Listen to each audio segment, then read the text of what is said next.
question is, when is the inverse of a function also a function? So first of all, you have something that's a function. If something's a function, it passes a vertical line test. Okay?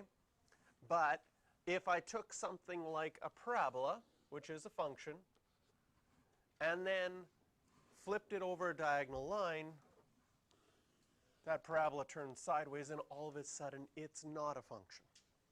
Because as soon as it turns sideways, well, if I drew a vertical line, it doesn't pass the vertical line test. Now, if we think about how we write vertical lines, you know, the equation of a vertical line is always x equals something. Whoa, that's fancy. If it's always x equals something, then what would have that been on the original graph? What happens to vertical lines? If you switch x and y, you'd have y equals something, which would be a horizontal line. So if you wanted the original function to have its inverse also be a function, does it make sense that the original function would have to pass a horizontal line test? So we can say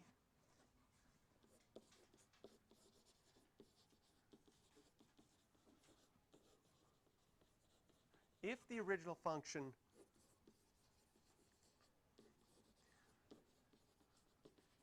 passes the horizontal line test,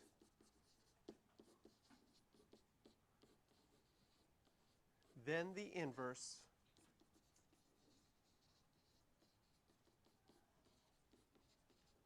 will also be a function.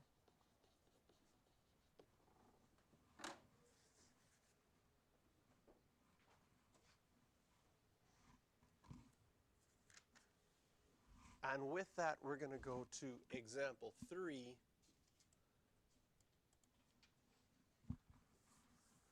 And example 3 says, determine 2 ways to restrict the domain of this parabola so that its inverse is a function.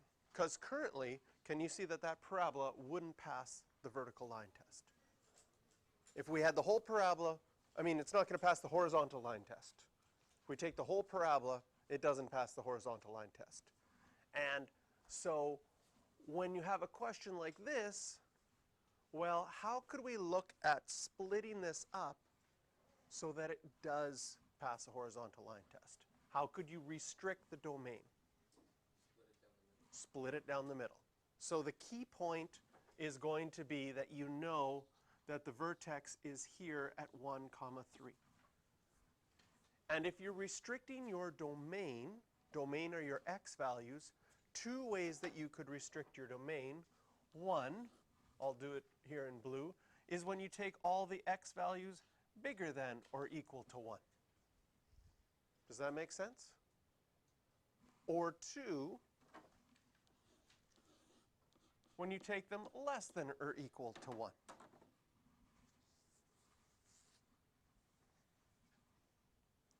Because the blue one would only be this side. And if I only have that side, it passes the horizontal line test. And the green one would be if I only took this half. And if I only took that half, it passes the horizontal line test. So if you did that, you would get an inverse that was a function. Now the second question, part of this question says, is write the equation of the inverse each time. Well, how do we find an inverse? Like on our blue one here, we have 1, 3. I'll label the points in red. Can you see that you have 2, 4 and 3, 7? Those would be 3 points on our blue graph. And so if you wanted to find out where does the inverse of the blue graph go, you could switch x and y. So instead of 1 comma 3, I would have 3 comma 1. Instead of 2 comma 4, I would have 4 comma 2. And instead of 3 comma 7, I would have 7 comma 3. That's the equation of the inverse of the blue part. So how do we find that equation? Well, a couple of ways. Maybe you look at it and you can just say, I know what it is. It's a square root graph moved 3 to the right and 1 up. Perfect. Or, so, if you say, I can see it from the graph. I can see that it's a square root graph moved 3 to the right, so it'd be x minus 3, and 1 up. Perfect. There's the equation of the inverse of the blue graph. I'm sort of separating my notes here in half so that we can do the blue and the green separate. The other way you could have found an equation for the inverse is to do it algebraically. So if I go over here, and I'm not going to do this in either color, algebraically,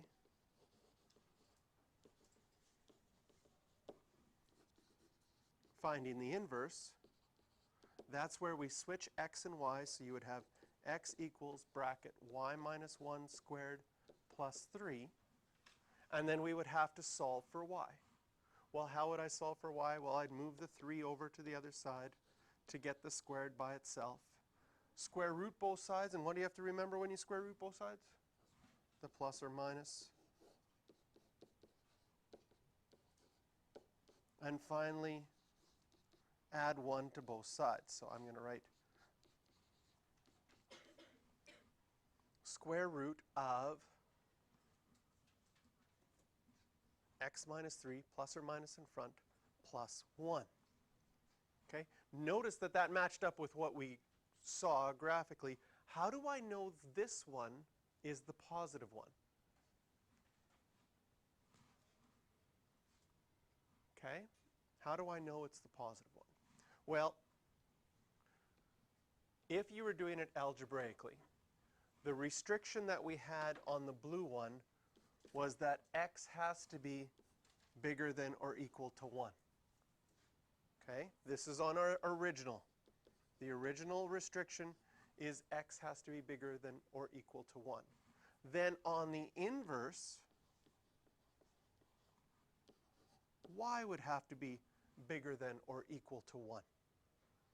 So you would have to make a decision, what makes it bigger than or equal to 1 on the inverse, having the plus sign or having the negative sign? Well, if the negative sign outside the function would flip it over the x-axis, that would go down forever. And you wouldn't have something bigger than or equal to 1. So that's how you could tell from the equation that it has to be y is equal to the square root of x minus 1. X minus 3 also plus 1 in the end. Now the green one, if I take some original points on the green one, you have 0 comma 4, you have negative 1 comma 7. So switching x and y, that would give me this point, 4, 0, 7, negative 1. That would be the bottom part. And maybe you could see from the graph that it's been flipped over the x-axis, moved 3 to the right, and 1 up. Or maybe you would see algebraically that that part would be going down, so it needs to have that negative in front.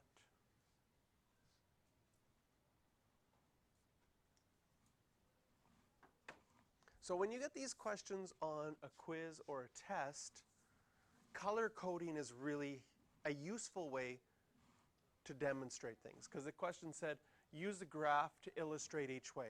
Can you see how my color coding really helped connect which part was to which part? That I've restricted my domain to be bigger than 1 for the blue part of the graph, And then this is the inverse for the blue part of the graph and its equation. Same thing with the green, able to color code it both ways. So questions for practice on this one are 10 and 12.